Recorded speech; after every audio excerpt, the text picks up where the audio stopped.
B Pawan Kumar జిల్లా యువజన మరియు క్రీడల అధికారి గారికి వేదిక మీదికి ఆహ్వానిస్తున్నాము.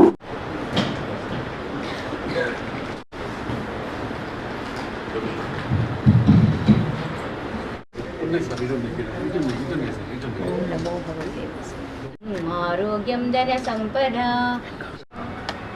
సర్వమంగళ మాంగళ్యే శివే సర్వార్థ సాధకే శరణ్యే త్ర్యంబకే గౌరీ నారాయణి నమోస్తుతే. సర్వమంగళ మాంగళ్యే శివే సర్వార్థ నమోస్తుతే. సర్వార్థ సాధకే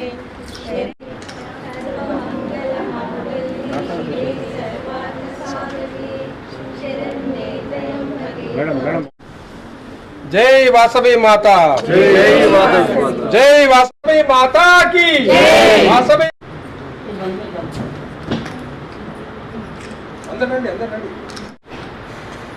అందరికీ శుభోదయం. జై వాసవి మాత. నిత్యము సమస్యలతో సతమతమయ్యే మా సమావేశ మందిరము ఈరోజు మాత కటాక్షంతో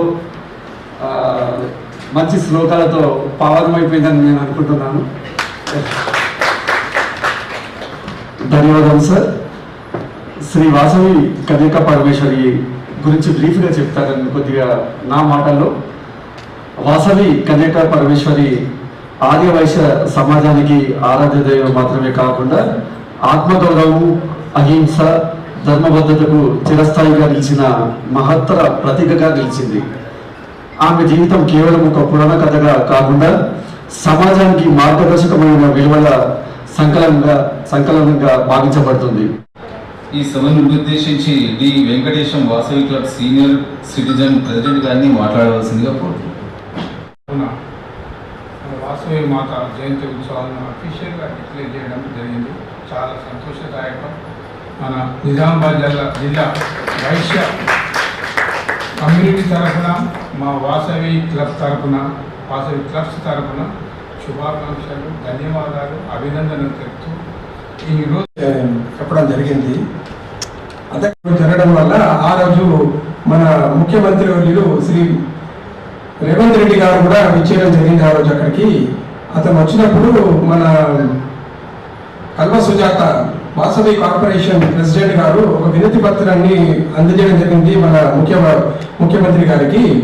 ఏంటంటే ఈ వాసవి జయంతి ఉత్సవం కూడా ప్రభుత్వ జయంతి ఉత్సవంగా ప్రకటించాలి మీరు అని వారికి కోరడం వల్ల వెంటనే మన ముఖ్యమంత్రి వారు స్పందించి ఓఎస్డీతో డిస్కస్ చేసి, గవర్నమెంట్ ఆర్గనైజేషన్తో డిస్కస్ చేసి మన 3 days బ్యాక్ వారు మనకు అఫీషియల్గా ఈ వాసవి జయంతి ఉత్సవాన్ని అధికారికంగా ప్రకటించడం జరిగింది. ఇది ఎంతో అదృష్టము. వాసవి మాత యొక్క త్యాగానికి ప్రతీకగా మనం భావించాలి. ఇన్ని ఏళ్ళ తర్వాత మన కులానికి ఒక అధికారికంగా ఒక గుర్తింపు మన సొసైటీలో వచ్చిందంటే ఇది చాలా అరుదు, చాలా మనం విశేషంగా తీసుకోవాలి దీన్ని. ప్రజలందరికీ కార్యక్రమాన్ని ప్రతి ఒక్కరికి నమస్కారం. వాసవి మాత ఎవరైనా మనకు భగవంతుడు కానీ దేవత కానీ వాళ్ళ మానవ జన్మలో వచ్చి వాళ్ళ కార్యక్రమాన్ని చేసుకుని వెళ్ళిపోతారు. అట్లనే మాత కూడా తన వచ్చి భూమిపై అవతరించి, అంటే నాకు అర్థమైందంటే మా బాన్స్వాడలో అయితే చాలా బాగా చేస్తారు వాసవి కన్యక పరమేశ్వరి ఉత్సవాలు జయంతి కానీ చాలా సార్లు. అంటే ఆమె 11వ శతాబ్దంలో వచ్చి మానవ తన దేహత్యాగం చేసి, తన దేహత్యాగం ద్వారా అందరికీ అంటే సహనం, శాంతి నేర్పించి ఇప్పటికి కూడా ఆమె ఒక లక్ష్మీ స్వరూపంగా, భారత స్వరూపంగా వెలిసి మనందరి ఆశీస్సులు ఆమెపై ఉండాలని, కేవలం వైశ్యులకి కాకుండా మన రాష్ట్రం పైన, మన దేశం పైన ఆమె ఆశీస్సులు అందరికీ కలిగజేయాలని మనస్ఫూర్తిగా కోరుకుంటూ అందరికీ నమస్కారం.